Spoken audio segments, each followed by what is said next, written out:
Iran, Russia ও চীনের মধ্যে অনুষ্ঠিত সর্বশেষ ত্রিপক্ষীয় বৈঠকটি আন্তর্জাতিক রাজনীতিতে একটি গুরুত্বপূর্ণ মোড় নিয়েছে। একদিকে ইরান ও যুক্তরাষ্ট্রের মধ্যে পারমাণবিক আলোচনায় বিরাজ করছে চরম উত্তেজনা, অন্যদিকে এই তিন শক্তিশালী দেশ পরস্পরের অবস্থান আরও শক্তিশালী করছে ভবিষ্যতের কৌশল নির্ধারণে। ইরান, চীন এবং রাশিয়ার কর্মকর্তারা ৯ জুন ইরানের পারমাণবিক কর্মসূচির উপর আসন্ন আন্তর্জাতিক আণবিক শক্তি সংস্থার শুনানির আগে তাদের অবস্থান সমন্বয় করার জন্য এই বৈঠক করেছেন বলে সংবাদ প্রকাশ করেছে আন্তর্জাতিক সংবাদ মাধ্যমগুলো।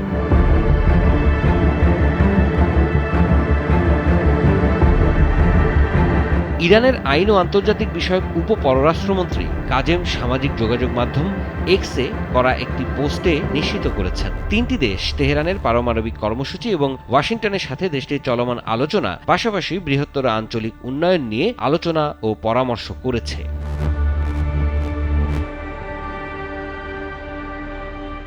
রোমে ইরান যুক্তরাষ্ট্রের পঞ্চম দফার আলোচনায় উল্লেখযোগ্য অগ্রগতি হয়নি বলে কূটনৈতিক সূত্র জানিয়েছে। ইরান যুক্তরাষ্ট্রের আলোচনার মূল বিষয়বস্তু ইরানের ইউরেনিয়াম সমৃদ্ধকরণ কর্মসূচি, যা ওয়াশিংটনের মতে অস্ত্র নির্মাণে ব্যবহৃত হতে পারে। তবে তেহরানের দাবি, এই কর্মসূচি কেবল শান্তিপূর্ণ, অসামরিক কাজে ব্যবহৃত হবে, বিশেষ করে জ্বালানি ও চিকিৎসা বিজ্ঞানে।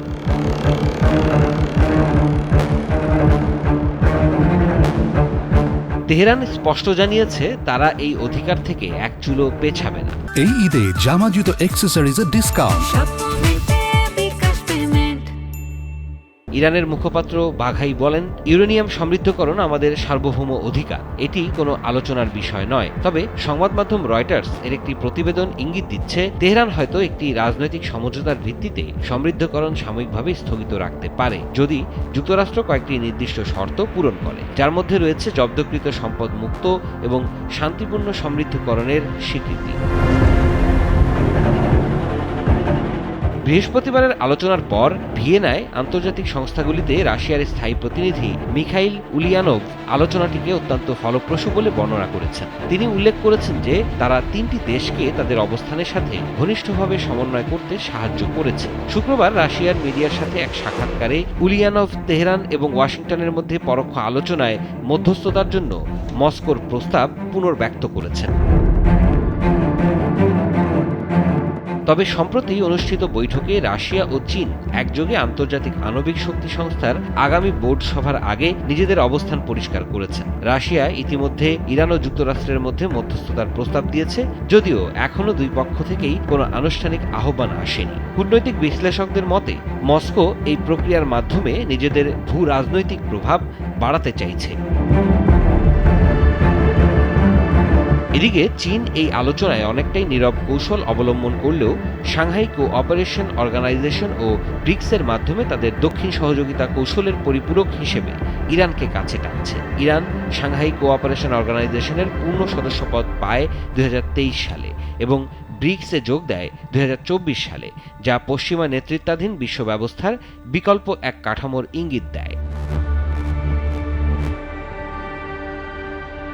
মস্কো ও তেহরান সাম্প্রতিক সময়ে একাধিক সামরিক ও অর্থনৈতিক চুক্তি স্বাক্ষর করেছে। এর মধ্যে রয়েছে একটি 20 বছর মেয়াদী কৌশলগত অংশীদারিত্ব চুক্তি, যা দুই দেশের মধ্যে যৌথ সামরিক মহড়া, নৌ সহযোগিতা এবং প্রতিরক্ষা খাতে প্রশিক্ষণ কার্যক্রম অন্তর্ভুক্ত করে। এছাড়াও রুশ প্রেসিডেন্ট ভ্লাদিমির পুতিন ইরানে একটি নতুন পারমাণবিক বিদ্যুৎ কেন্দ্র নির্মাণের জন্য তহবিল প্রদান করতে সম্মত হয়েছেন। পাশাপাশি দুই দেশ একটি গুরুত্বপূর্ণ গ্যাস রপ্তানি চুক্তিও সম্পন্ন করেছে, যা ভবিষ্যতে ইউরেশিয়া অঞ্চলে জ্বালানি ভূ রাজনীতিকে প্রভাবিত করতে পারে।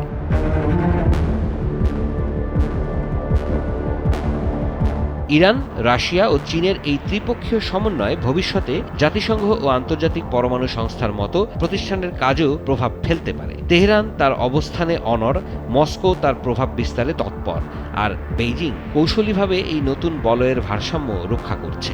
এই চিত্র আগামী দিনের বিশ্ব রাজনীতির দিকে ইঙ্গিত করছে বলেও ধারণা করেন অনেক বিশেষজ্ঞ।